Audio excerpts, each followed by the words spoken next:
جاءت في كتب المسلمين سنة وشيعة روايات تذكر لنا أن موت عبد الله علامة قريبة لقيام المهدي أو القائم عليه السلام. في كتاب 250 علامة، العلامة رقم 88 بعنوان حكم الحجاز، يروي عن مسند أحمد عن النبي صلى الله عليه وآله وسلم يقول: يحكم الحجاز رجل اسمه على اسم حيوان، إذا رأيته حسبت في عينيه الحول من البعيد، وإذا اقتربت منه لا ترى في عينيه شيئا. يخلفه له أخ اسمه عبد الله، ويل لشيعتنا منه. أعادها 3: بشروني بموته أبشركم بظهور الحجة. عن الإمام الصادق عليه السلام في البحار في الجزء 52 الصفحة 210: لا يكون فساد ملك بني فلان حتى يختلف سيفان لبني فلان، فإذا اختلفوا كان عند ذلك فساد ملكهم. وعن أبي بصير قال: سمعت أبا عبد الله عليه السلام يقول: من يضمن لي موت عبد الله أضمن له القائم. ثم قال: إذا مات عبد الله لم يجتمع الناس بعده على أحد، ولم يتناهى هذا الأمر دون صاحبكم إن شاء الله، ويذهب ملك السنين ويصير ملك الشهور والأيام. فقلت: يطول ذلك؟ قال: كلا.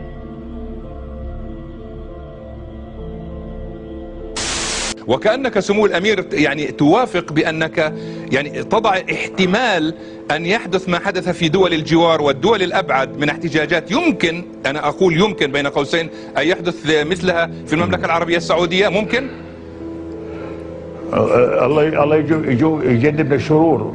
من يستطيع أن يتنبأ بهذه الأمور؟ من يستطيع؟ لا نستطيع أن نتنبأ. والله أعلم. كل ما نطالب به هو الهدوء والسكينة، وأن تتحرك الفاعليات التي تقوم وتدير مقدرات هذا البلد بأنها تنتبه لما يجري حولنا أو حتى أبعد منا قليلا، حتى أنها تبادر بالإصلاحات اللي طلبنا بها ويطالبون هم أيضا بها. لأنه وجود الملك عبد الله اليوم ونحن منتظرين عودته بفارغ الصبر يستطيع هو وهو فقط أن يقوم بهذه الإصلاحات، لأنه بعد ما يجول عن الملك عبد الله بعد عمر طويل حتكون الشرور الطويلة، وأنا حذرت منها في عدة مناسبات. الذي سيأتينا هو المستقبل الغامض، نريد أن تحل المشاكل في حياته. وهذا هو السؤال، هذا هو السؤال سمو الأمير. في الواقع ما يقال بأن هذه الاحتجاجات والتغييرات التي تشهدها المنطقة العربية والسعودية يعني على جانب هذه المواقف، يعني هي تراقب أيضا في هذه الحالة، تتسم أهمية إضافية في السعودية بالنظر إلى اعتلال صحة الملك وولي العهد والحديث عن الخلافة في السعودية. مثلا هل موضوع الخلافة محسوم بالسعودية؟ يا سيدي، العقل السليم مرتبط بالجسم السليم، والله أعلم بمقدرات التي يفرضها علينا الله سبحانه وتعالى. ولكن نعتقد الوقت الحاضر وجود عبد الله اللي هو محبوب ومقبول من الشعب يستطيع أن يقوم بهذه الإصلاحات، ولا يستطيع غيره، لأنه غيره أيضا لا يؤمن بهذه الإصلاحات. فلذلك نرجو أن يتم هذه الإصلاحات بوجود الملك عبد الله وينجزها. وطبعا كل امر يتم بالراي والاخذ الراي الاخر. طب اسمح لي سمو الامير ان اتوسع قليلا، لان هذه نقطه مهمه. تقول هو الوحيد الملك عبد الله الذي يستطيع ان يقوم بهذه الاصلاحات وغيره لا يؤمن فيها، يعني انت تتحدث عن افراد داخل الاسره المالكه لا يؤمنون بهذه الاصلاحات، صحيح؟ أنا ذكرت في بداية حيث أرجو أن لا تحرجني، أرجو أن لا تحرجني. أنا أتكلم بصوت عالي وصريح، وعلى الآخرين أن يفهموا هذا القصد. وأنا لا أتكلم عن آخر، أتكلم عن عبد الله بن عبد العزيز الذي هو مقبول ومحبوب من الشعب السعودي، وفي استطاعته أن يقوم بهذه. In Kathy O'Brien's memoirs titled Transformation of America, she mentions in it her experiences as a mind-control sex slave and intelligence agent. She also mentioned certain operations she conducted in the Kingdom of Saudi Arabia and her sexual encounters with King Fahd, brother of King Abdullah. The President of the United States gives his word to King Fahd. Bush told Kelly, "Well, I'm kind of like Mr. Rogers when he makes his puppet move and talk, like your daddy does with Elmer. Only I'm like Mr. Rogers because I have lots of puppets, only mine are people. I even have a king, just like Mr. Rogers. I pull the strings and I talk through them. They say my words and we create all kinds of exciting adventures. Right now I'm building the New World Order. The stage is set and I have hold of everyone's strings. I need you to help me. Together we can pull your mother's strings too." I was escorted to the hotel where I was to be prostituted to King Fahd. I had been exposed to him sexually before, but this was my first time with him and his 5 young girls. Physical likeness characteristics strongly suggested that these Saudi Arabian girls were his own children, their ages ranging from approximately 10 to 20 years old, indicating the genie in the bottle programming of which Fahd was familiar. I bowed and said, "Your wish is my command." Fahd's first wish was for information, which I told him I would deliver later at the meeting. Fahd disrobed and his girls removed my dress.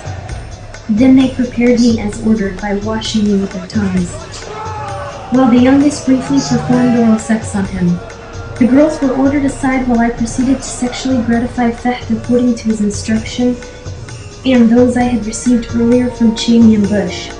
When I finished doing my part in the name of diplomatic relations, Habib was at the door to escort me out. I was to meet with Fahd again at 3 a.m. in Habib's suite. At last, he took me on to the meeting in Habib's room, where Bush, Cheney, Fahd, and Habib were in the midst of discussion. Bush accessed the messages and bank transaction details I was programmed with in Shasta, and ordered me to relay an account of my meeting with De La Madrid and subsequent opening of the Juarez border. The complexities of this meeting, compounded by my being privy only to certain parts, should not be documented here out of context. I do know that Bush was setting the stage for implementing the New World Order, using Mexico and Saudi Arabia's roles for cover and for further expansion of U.S. covered criminal activity. This included the arming of Iraq with weapons and chemical warfare capabilities. The message Reagan had me programmed with earlier that day was further evidence of this. I delivered Reagan's message to King Fahd as ordered. Greetings to King Fahd from President Reagan. The negotiations you are about to embark on are not only critical to the world peace process, but may solidify U.S.-Saudi relations beyond your wildest expectations. You have my word that what appears to be the building up of forces in Iraq is but a mirage in the whirlwind. And when this operation is completed and the dust finally settles, you will see that the sands have shifted in time, running out on our own adversaries and shifting all power and control to our unified effort. Although Saudi Arabia is the most conservative Islamic country, abnormal sexual activities is not strange to the ruling elite, the family of Saud. We have the lead investigator here, and I just want to ask you quickly, what was one of the key components of this was the nature of the relationship between the two men. Can you tell us, what did you find from your evidence in the investigation? Well, we've never had a truthful account of the nature of the relationship from anyone. But it is clear from the evidence we recovered there was certainly a sexual nature to the relationship. And also, the best evidence of the relationship is the CCTV from the lift, which shows the defendant beating Bandar severely on at least 2 occasions in a public place. At no time did Bandar try to defend himself, and indeed at one stage, after beating him, the defendant turned his back on him, casually pressed the lift button, walked out of the lift, and then decided to come back in and continue the beating. Clearly an abusive relationship, been described as a master-servant relationship. I don't think we'll ever know the truth of it. Thank you very much for that. Well, as you can see, clearly a complicated relationship, one that was characterized by repeated physical abuse.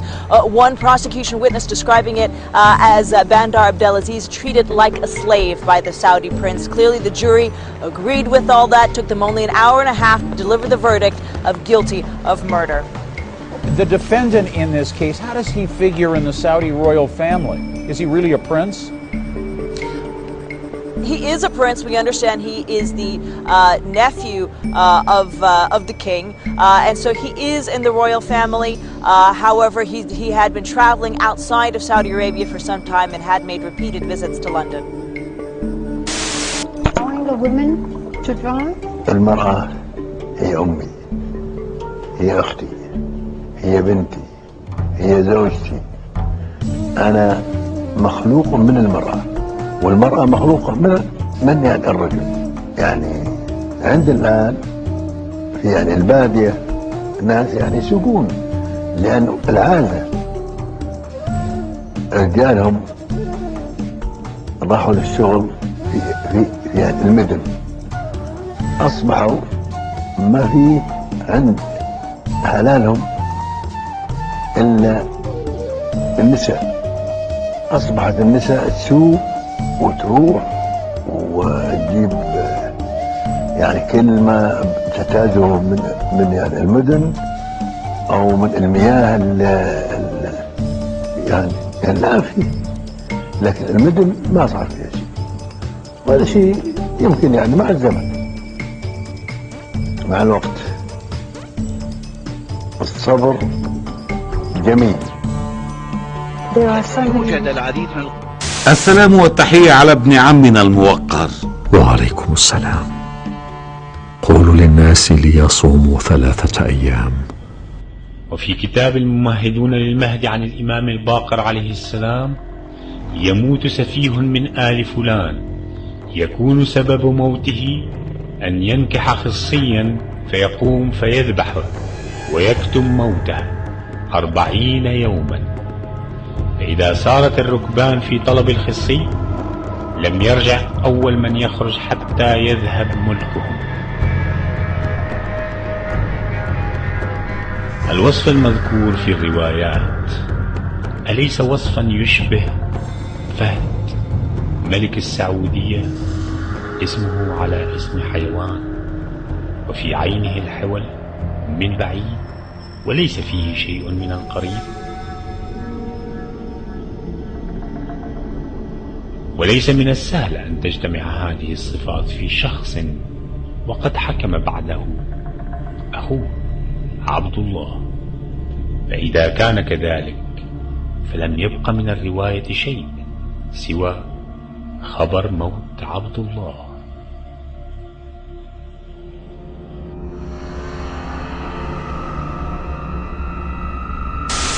Classified US State Department document published by WikiLeaks earlier this week revealed that Saudi Arabia's King Abdullah was using Viagra pills at the age of 92.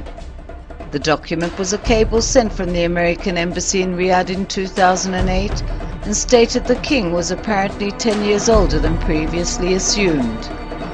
The cable was based on information by a Western medical source who was in contact with the Saudi royal family and treated one of his 4 wives and received the king's medical file by mistake. The cable said the king was born in 1916 and was 92 at the time, was a heavy smoker, received regular hormone shots and was using Viagra. بهذه المناسبة أقول لأخي عبد الله يعني 6 سنوات وأنت هارب وخايف من المواجهة، ما تخاف. بس نقول لك بعد 6 سنوات ثبت انك انت الكذب وراك والقبر قدامك، وانت هو اللي صنعتك بريطانيا وحاميتك امريكا. يا اخ معمر، فيه رؤساء يتكلمون